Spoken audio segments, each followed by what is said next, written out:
Zepto, Blinkitலாம் வந்தது நல்லதா இல்ல கெட்டதான்னே தெரியல. ஒரு பக்கம் பார்த்தோன்னா, காலையில எழுந்து குக் பண்றப்போ ஏதாச்சும் இல்லன்னா, டக்குன்னு ஆர்டர் போட்டதும் ஒரு 5 மினிட்ஸ்லயே வந்துருது.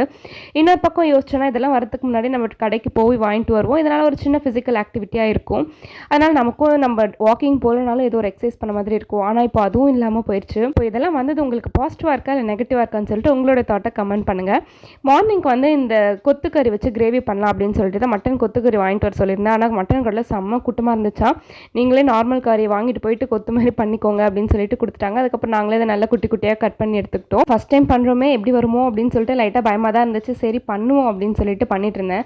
ஒரு பக்கம் இவங்ககிட்ட பூரிக்கு மாவு பெசஞ்சு குடுக்க சொன்னா, ஒரு ஆர்க்கிடெக்ட் நிரூபிச்சுட்டடா அப்படின்ற மாதிரி அத அளவெடுத்து சர்க்கிள் பண்ணி ஒரு வழியா கிடைச்சிருச்சு நம்மளுக்கு கையில. ஆனா என்ன பண்ணாங்கன்னா, ஆயில் போட்டு தட்டுறதுக்கு பதிலா நல்லா கோதுமை மாவு போட்டு தட்டுனதுனால நல்லா அப்புறம் மாரி வந்துருச்சு பூரி.